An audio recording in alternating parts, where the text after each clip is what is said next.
Right, so what have we learnt today? So my subframe bushes are f***ed, my props are f***ed, my gearbox is f***ed, my front arm bushes are f***ed, my steering rack's f***ed, my steering rack's off centre, my hubs are f***ed. But my reverse light works.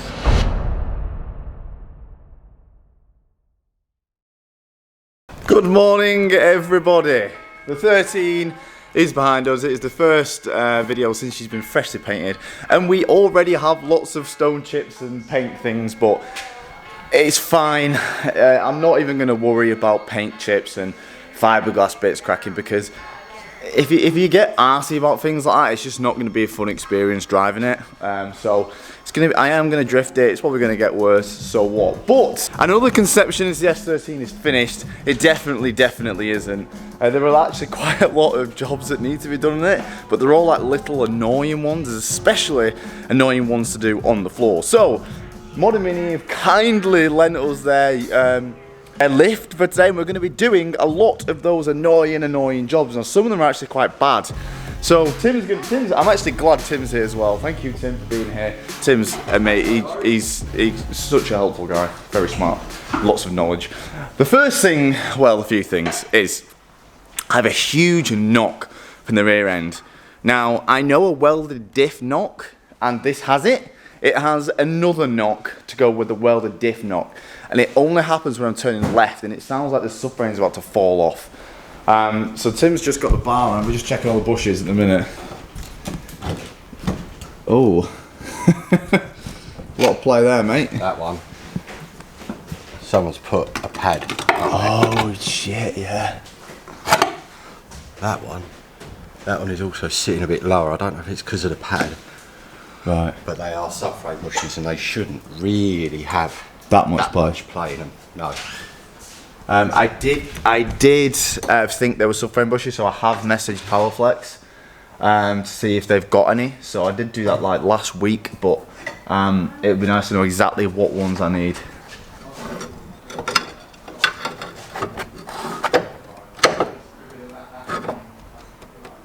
It's a little bit of play, but nowhere near as bad as these ones. No, the front ones have got a lot more play, and that was dropped as well. Right, so that's probably the knock. That would be what I would go for. Yeah. First of all, certainly. And I know that this ball joint is absolutely fucked. But I've got some on order. Yeah, that's bad, that, mate. Because you can also see where it's hitting at the top.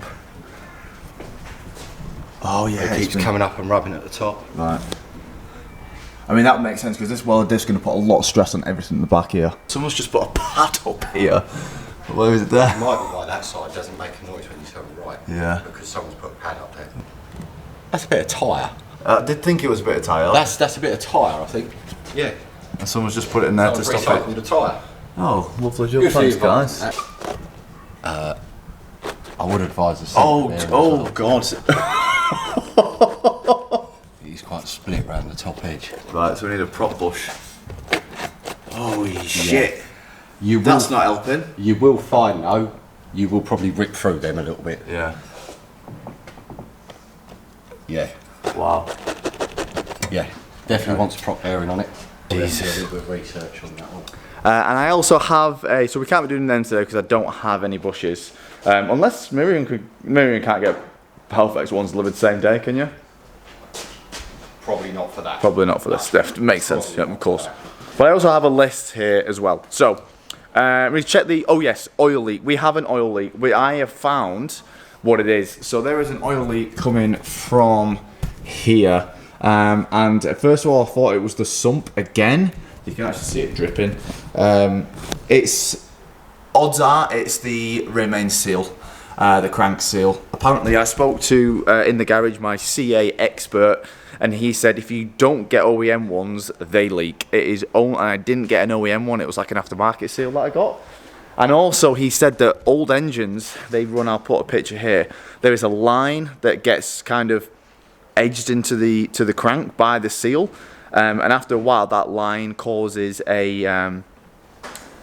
leak. So you can actually buy a sleeve which goes over the crank, and it's 0.25mm overbore, therefore the seal seals. So we've ordered those, And when they come, we will be doing that. And then some other little jobs, we have a reverse sensor switch. So I do not have a reverse sensor switch in a minute because it got ripped out when it's pulling the engine out. But I have got a switch. We just need to wire it in, so we're going to do that today. The speed sensor on the gearbox, the speed sensor, the speedo comes in and out all the time.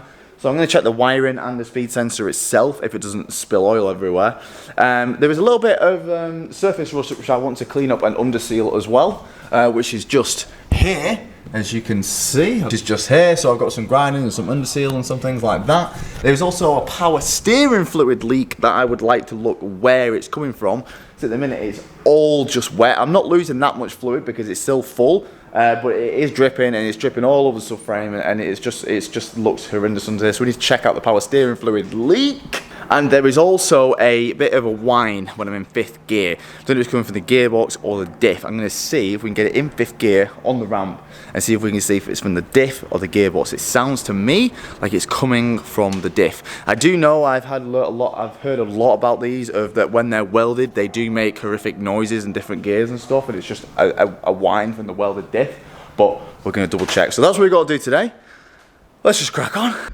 So first thing I'm going to do, because I have got some like rust inhibitor primer here, but that takes a few hours to dry. So let's just do this job first. I'm just going to use some drill bits, grinding bits, and then some sandpaper, and we're just going to clean up this bit here. It isn't bad at all, just a little bit of surface rust, but I'd rather it be coated because the rest of the car is. Oh, like super solid. I've been going at it for ages now. So after a clean, it's like just metal. There's a bit of, still a little bit of coating on there, but found it a little bit here as well. Just gone by and just got that bit off. So I was going to give it a little bit of a sand just to scratch it up a little bit, and then just brush that paint on and underseal when I dry. There it goes. It's a nice thick layer of that rust converter. We'll let that dry for a few hours. Okay, so here is, luckily I found this when we pulled the gearbox out. It was just like lying on the floor. This attaches to here, as you can see, and this had just snapped off of there.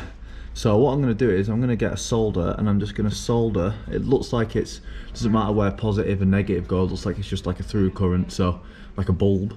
But I remember the short one came off here, so I'm going to put them on. So I'm going to solder that one onto there and this one onto there and plug it back in, and that means we should have our reverse sensor switch. So I'm just waiting for a solder and some soldering iron, but that should fix our the fact we've not got a reverse light. Solder that on there. Boom. And we have a strong and sturdy reverse sensor switch. Hopefully that fixes it. I'm pretty sure it will. Next leak we're going to be doing, we're going to try and have a look at this power steering fluid leak. So what we're doing is I'm literally just cleaning up all the lines and getting all the brackets off which clamp the lines together. So now if you look at this power steering line here, this was like pushed right back into the subframe. There's a lot of dirt there, but there's a couple of places that have got big kinks like this. And I'm not going to sit here and say I don't know who did them, because I know exactly who did them. When we was putting this on a trailer back to send it to Rusty's, we was quickly trying to get it on a trailer, and we wrapped the rope to put it onto the trailer. We thought it went around the subframe, but we also went around the subframe and the power steering lines. So that was my fault. Strictly my fault. I blame Will for rushing me, but that was my fault. So we've got a kink here in this line, which is the feed. No, that's the return line actually. So it's not the high pressure one, it's the return line by the looks of it, because this one looks like the high pressure one. That's what Tim says. And we also have one at the back here as well. So what I'm going to do is I'm going to clean up all the lines and the rack and here and the lines up here and the lines at the front, and we're going to get lovely Miriam to sit inside and do some steering, and we're going to see where it's coming from. Right, we're all dry. Miriam's going in. So excited. If it's dead cold, it'll need the tiniest bit of throttle just to. Am I actually turning it off? Yeah, not yet though. Whoa, off she goes! And so that's fine, that's enough now. Yeah, right, just keep turning left and right.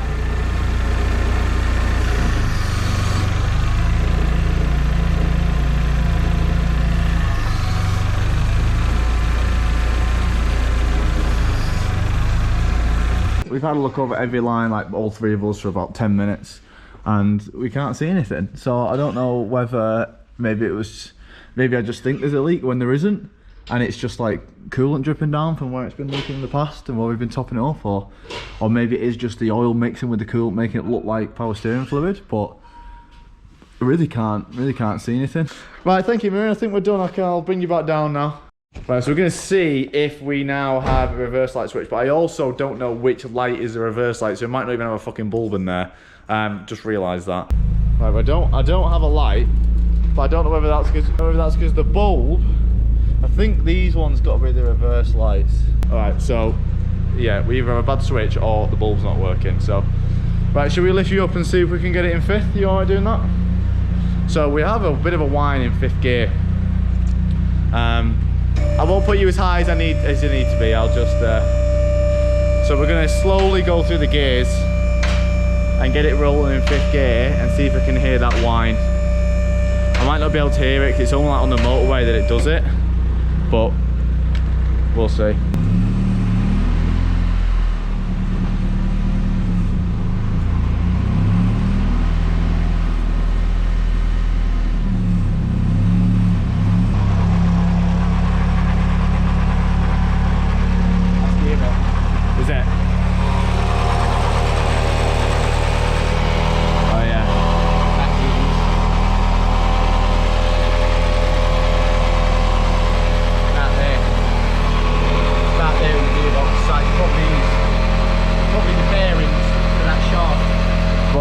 Yeah. I mean, that's not the noise it makes. It's more of a wow, wow. Not yeah. But that's quite noisy, is it? Great. So fifth gear is a bit shagged as well. Have a listen to that. What that's doing? Is that more than noise? Nah. I wouldn't say any of them is the noise. It's really weird. It's more of a like every 4 seconds. Wow. Wow. And that's doing like 70 miles an hour. Mate, do the centimetre. Yeah. And So then go from there. Do that first, because that's visually. yeah. Okay. So start with the bearing.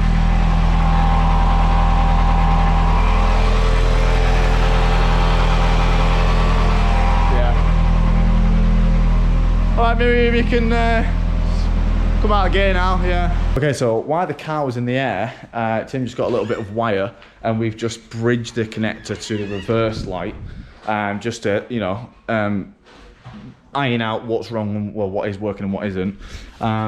We have a reverse light working here now, but this was unplugged. I unplugged it when we painted the car and I forgot to plug it back in. But only one is working, this one isn't, but the bulb was knackered, so we're just getting a new bulb now. So the next thing to do, put these bulbs in, make sure they're both working, lift the car in the air, put the sensor onto the switch, and then get Miriam again to put it in reverse, and then hopefully it works. Okay, that's all working. Reverse light switches are working. Powerflex have replied to me. I just saw the email. It says something along the lines of, "I'm sure we worked with you on the Evo. We're happy to." So let's read the email. Here we go, Powerflex. Happy to I set rear subframe bush of the S13 in exchange for a feature on your social media. What sort of power is it you're going to be running and what you're using it for? Oh, I'm not getting Black Series, no chance. So remember when we found out that S13s are not straight and the passenger side is 5mm thinner than the driver's side? Well, we have some shims. So this will just that will just compensate for that 5mm chassis difference that the car has front and back. Let's put these on because I love the I love this side of the car because it's like super wide and like 5mm makes such a big difference. So we're going to take the wheels off and put these shims on. I've just been going around tidying up little bits and bobs. So the bolts that I had in the back of the bumper, they were like really annoying. They were like 7mm bolts and like a Phillips screwdriver. So it's just like who has a 7mm spanner? So I'm drilling them out and putting bigger ones in, and I'm kind of trying to use the same bolts all the way around, which are these ones. They're like the hex key ones, and then like a 10mm on the back. That'd be a lot better, even though everyone loses the 10mm spanner. But it's actually been a few hours now, so this, where is it? This is dry. So we're gonna bang over, see how it turned blue? That's when it's wrapped in with the metal, which is good. So we're gonna bang over the underseal, and then just continue going around and putting bolts where cable ties were. So on the bumper here, we just got cable ties, but I think I'm gonna actually put some bolts in there as well, and it'll tighten it up, because what's happening on this side is that where it's shaking a little bit from the cable tie, it's kind of rubbing the paint off. So we've just been putting some bolts in the wings and things, and we have another issue with the S13. So I was just trying to drill a hole for this side of the wing, just trying to drill a hole, and if you have a look at this, right, so say if I went to drill a hole on this side, I would push the wheel in all the way like this, okay? Now look how much lock I've got, okay? Loads of lock, can you see that? Which is what I should have. Now, if I come and do this side,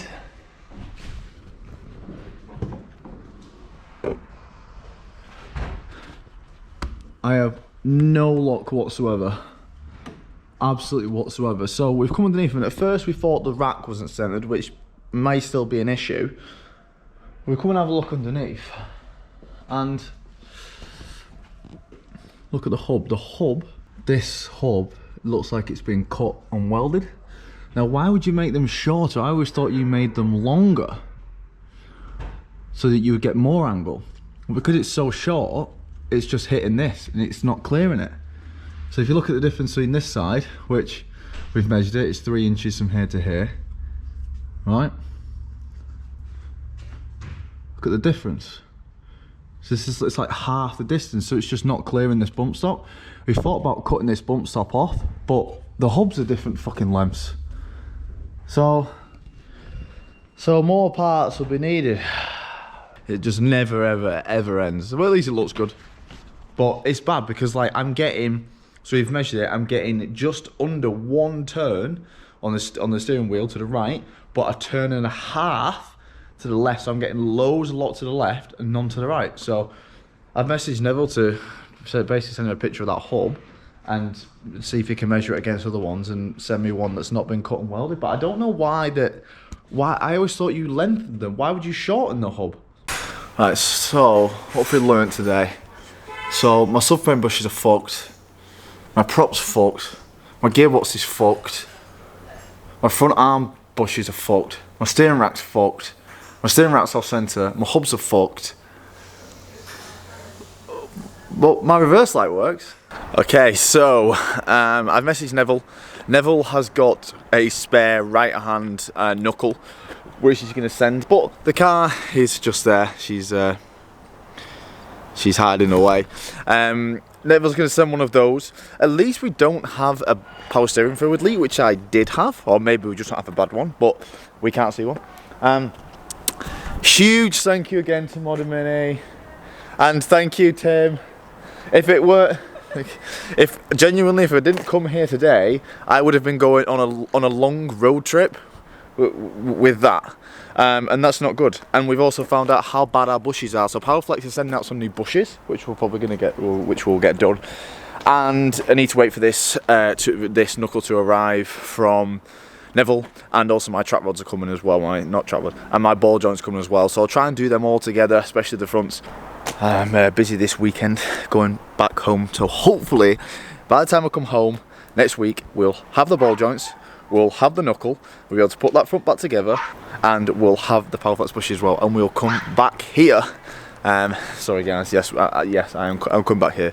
And then we can go on our long road trip. But thanks for watching, love you all. Thank you, Modern Mini. And there is the S13. And with those 5mm shims, you can't really tell here, so I've got the steering on, but it's actually symmetrical now, so that's much better. I love this car so much. Look how sick it is. Yes, anyway, I need to pack up and get home. See you later.